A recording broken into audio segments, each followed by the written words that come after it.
I was so sad, man. All right, let's talk about Aaron Pico, our boy. Let's talk about Lerone Murphy's performance.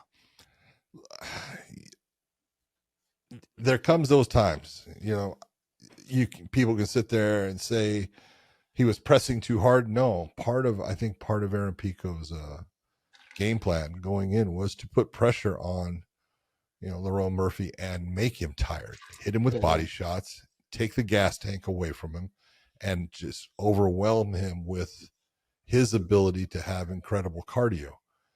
I thought he was looking beautiful. Let's be honest. He had Lerone Murphy confused at times. He was hitting him with hard shots.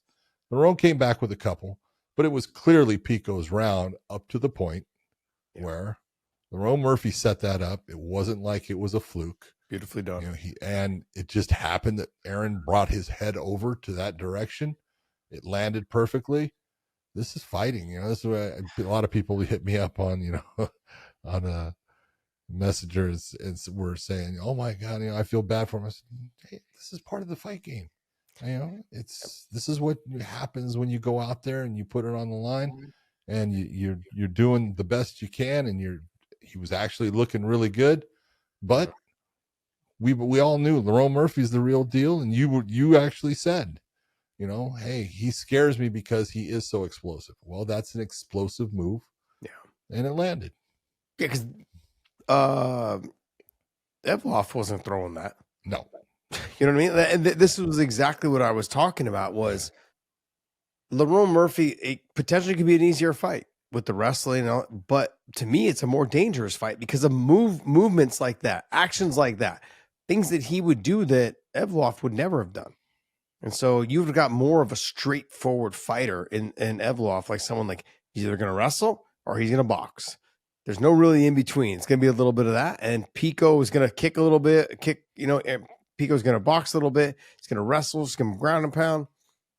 This was a scary fight for me. I just had, I don't know. I don't want to say I had this feeling, but it was that style. And look, we know what we signed up for. We signed the dotted line. We knew what we were getting ourselves into.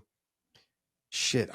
You hate to see your friends lose, man. And I was doing this live on our channel before this, and fuck, it was painful to watch. I was just like, fuck.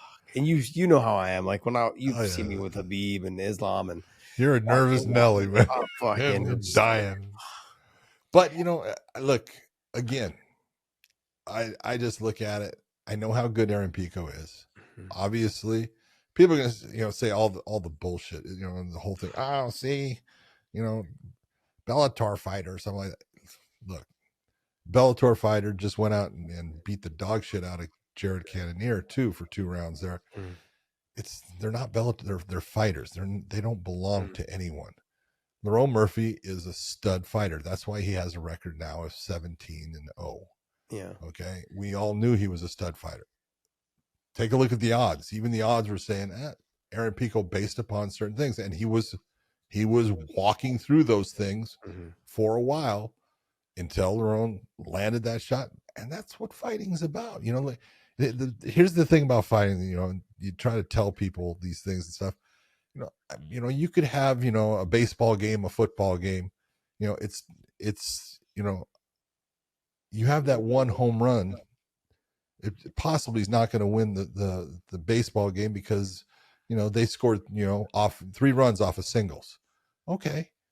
You could win every second of every round all the way up to the last one in MMA. One shot will make you the loser. And that's fighting. It is what it is. Absolutely. But that's kind of what makes it so cool. Yeah, I thought Aaron hit Lerone with a couple good body shots. You can see Lerone kind of felt one of them and like circled off. He felt 2 of them. Yeah, he was feeling the pressure. Yeah. But then staying composed and having the wherewithal to throw that shows what kind of fighter he is, doesn't it? Yeah. I thought, like I said, I kept going back to like he's dynamic. Lerone is. Yeah. He can do things that Evloff couldn't do, and it just put me in this position where I'm like, damn. And then Howard Pico's, a fight being delayed 2 weeks. You're not peaking at the time you were supposed to peak, whatever it is, right? 2 or 3 weeks, and then. But all those things aside, that had nothing to do with the result. Nope. None of that had anything to do with the result. It literally came down to he ducked when he should have weaved. That kind of position, right? Like it was one of those things. And don't bob when you're supposed to weave. Don't weave when you're supposed to exactly. bob, right? That's so and then look at what people say. I don't. It doesn't bother. Like that shit doesn't bother me. I just feel bad for Pico because it was a big deal. I wanted him to come in. I wanted him to be a good win. I wanted him to be, and he will still. We've seen him, lose 1, 2 in a row, whatever it is, and I've seen him come back and look spectacular. So in this situation, like it's part of the game. We know what we sign up for. I mean, shit, the same exact damn thing happened in the fight before. Yeah. What are the fucking chances you get 2 spinning back elbow finishes in 2 fights in a row right before the main event? Freaking insane. Crazy. Yeah. So, in this type of fight, right, with Pico and Lerone was doing what he was doing, circling, sticking and moving, keeping his back off the fence, was able to get back up twice on the wrestling. I thought that was fantastic. Great job by him. Great job with the baseball bat on one arm. Yeah, you take it caused Pico to have a problem because he's trying to move his arm. He can't move his arm. Finally, he said, "Screw it, I'm getting up." Yeah, because he actually just got up. Yeah. It was just very good, man. Very good job. I thought he fought fantastic. I didn't realize how big he was until I saw them face off. And not that I said this on the live show too. Aaron Pico, if he really wanted to, he could be a 35-pounder. Yeah, John, like he could be.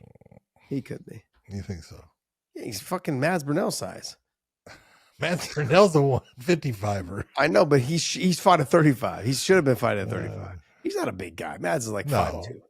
Yeah, have you lost your mind, Mads? I apologize for that snide comment. But yeah, now you want to apologize. Mads and I are friends. Like I can. Mads and I are friends. No, you're not. Oh, dude, John, you don't have friends. You have no idea. You're trying to lie now. Like, Sean, like you don't dye your fucking beard. Sean, come on, your hair. Look at you. Yeah, not your beard. No, I dye my beard. You're right. You let it go now. That's why. After I started busting your balls. Look at all that gray, man. I know it's finally coming through when you stop dyeing it. Damn.